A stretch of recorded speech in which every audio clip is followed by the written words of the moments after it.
রাতে ভিখারিনী সেজে গেলেন। মহিলা এসপি ম্যাডামের সাথে পুলিশওয়ালারা মিলে এমন করল। তারপর যা ঘটল তাতে সবাই স্তম্ভিত হয়ে গেল। এসপি কণিকা এক সৎ ও নির্ভীক পুলিশ অফিসার, যিনি সব সময় ন্যায়ের জন্য পরিচিত ছিলেন। কিন্তু বিগত কয়েক মাস ধরে তিনি একটি অভিযোগ বারবার পাচ্ছিলেন। সেখানকার থানায় অভিযোগকারী ভুক্তভোগীর রিপোর্টও লেখা হয় না, আর যদি লেখেও তাহলে আসামির কাছ থেকে টাকা নিয়ে মামলা ধামাচাপা দিয়ে দেওয়া হয়। কণিকা প্রতিজ্ঞা করলেন, এবার সবার আসল চেহারা সামনে আনতে হবে, কিন্তু এইবার তিনি অফিসার হিসাবে নয়, সাধারণ এক নারী সেজে যাবেন। রাতের নিস্তব্ধতা, চারদিকে অন্ধকার আর নীরবতা। ঠিক তখনই একটি ছায়া থানার দিকে এগোতে থাকল। ছেঁড়া ফাটা কাপড়, জট পাকানো চুল, ধুলোয় মাখা শরীর। তিনি ছিলেন এসপি কণিকা।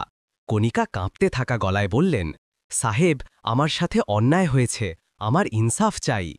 ভেতরে বসা ইন্সপেক্টর একবার চোখ তুলে তাকালো এবং তারপর ঘৃণার সাথে বলল, এখন এটা কি নতুন নাটক, চল দূর হয় এখান থেকে। আর পরের মুহূর্তেই দরজা খুলে সেই মহিলাকে ধাক্কা মেরে ফেলে দিল। কণিকা পড়লেন কিন্তু উঠলেন না। এরপর যা হলো তা দেখে কারো নিজের চোখে বিশ্বাস হলো না। আর যখন আপনি এই গল্পটা পুরোটা শুনবেন, তখন আপনারও বিশ্বাস করা কঠিন হয়ে যাবে যে এমনটাও হয়ে থাকে। তো বন্ধুরা, পুরো সত্যিটা জানতে ভিডিওটি অবশ্যই শেষ পর্যন্ত দেখুন। আর আপনারা যদি আমার চ্যানেলে নতুন হয়ে থাকেন, তবে ভিডিওটিতে একটি লাইক করে আমাদের চ্যানেলটি অবশ্যই সাবস্ক্রাইব করে দিন। তো চলুন দেরি না করে ভিডিওটি শুরু করা যাক এবং শুরু থেকে বোঝা যাক আসল কি হয়েছিল।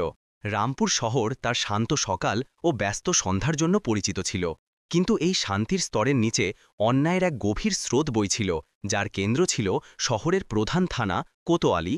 এই জেলার ভার সামলাচ্ছিলেন এসপি কণিকা সিং। কণিকার নাম শুনলেই বড় বড় অপরাধীদেরও ঘাম ঝরে যেত। তার সততা ও নির্ভীকতার গল্প পুরো পুলিশ বিভাগে বিখ্যাত ছিল। তিনি কেবল একজন অফিসার ছিলেন না, বরং ইনসাফের এক জীবন্ত উদাহরণ ছিলেন। বিগত কয়েক মাস ধরে কণিকার কপালে দুশ্চিন্তার রেখা গভীর হচ্ছিল। কারণ ছিল কোতোয়ালি থানার সাথে জড়িত অভিযোগগুলো। রোজ কেউ না কেউ গরিব, কেউ না কেউ অসহায় তার দফতরের দরজায় আশা নিয়ে আসত, আর তাদের গল্প একই থাকত, ম্যাডাম, কোতোয়ালিওয়ালারা আমাদের কথা শোনে না। অভিযোগগুলো ভিন্ন ভিন্ন ছিল, কিন্তু সবার সারমর্ম ছিল একই।